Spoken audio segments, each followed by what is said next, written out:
আসসালামু আলাইকুম। সবাই কেমন আছেন? আশা করি ভালোই আছেন। আমিও ভালো আছি। তো আজকে একটা বিষয় নিয়ে আলোচনা করব, যেটা না বললেই নয়। বিষয়টা হচ্ছে, ডাক্তার জাকির নায়েক আমাদের মাঝে আসার কথা ছিল বাংলাদেশে। কোনো এক কারণে ওনার প্রোগ্রামটা স্থগিত করা হয়েছে। এই কারণে আমার অনেক কষ্ট লেগেছে বিষয়টা, যে একজন ইসলামিক দায়ী বাংলাদেশে আসতে পারলো না। আমার মতো আরও অনেক দিনী ভাইদের জন্য অনেক কষ্ট লেগেছে। সো সরকার ভালো বুঝবে যে ওনার সিকিউরিটি বিষয়টা হয়তো এই কারণেই দেয়নি। তবে স্থগিত করা মানে এই না যে হবে না। আমাদের মনে হয় ওনার স্থগিত করা হয়েছে মানে এরপরে আবার একটা নতুন ডেটে ওনাকে আসতে দেওয়া হবে। আমরা আশাবাদী, পজিটিভ।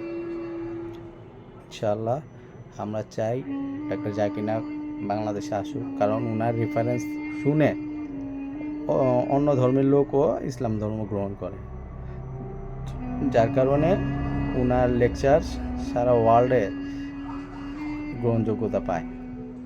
আমেরিকার মতো জায়গায় ওনার লেকচার গ্রহণযোগ্যতা পায়, ইন্ডিয়ার মতো জায়গায় ওনার লেকচার গ্রহণযোগ্যতা পায়, ইউরোপের মতো জায়গায় ওনার লেকচার সঠিক গাইডলাইন এবং কোরআন এবং হাদিস থেকে আপনার পিওর যে জিনিসটা ও একেবারে উদাহরণ দিয়ে তারপর উনি রেফারেন্স দেন। এই ক্ষেত্রে কোনো সন্দেহের কিছু থাকে না, যার কারণে ম্যাক্সিমাম মানুষ এটাকে গ্রহণ করে।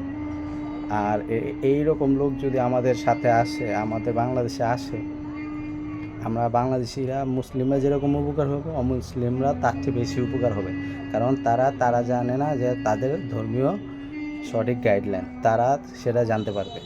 তাদের বেদে কী আছে, তাদের বাইবেলে কী আছে, তারা নিজেরাও জানে না, সেই উদাহরণগুলো দিয়ে দেয়। এই ক্ষেত্রে আমি মনে করি এই ডাক্তার জাকির নায়েকের লেকচারটা আমাদের বাংলাদেশে হলে আমরাও যেরকম উপকৃত হব এবং অমুসলিমরাও উপকৃত হবে।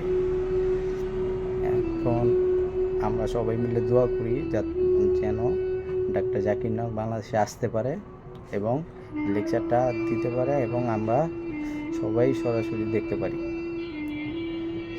আজকে পর্যন্তই। সবাই ভালো থাকেন। আসসালামু আলাইকুম রহমতুল্লাহ। ডাক্তার জাকির নায়েকের জন্য দোয়া করবেন যেন উনি সহি সালামতে বাংলাদেশে আসতে পারে। আসসালামু আলাইকুম রহমতুল্লাহ।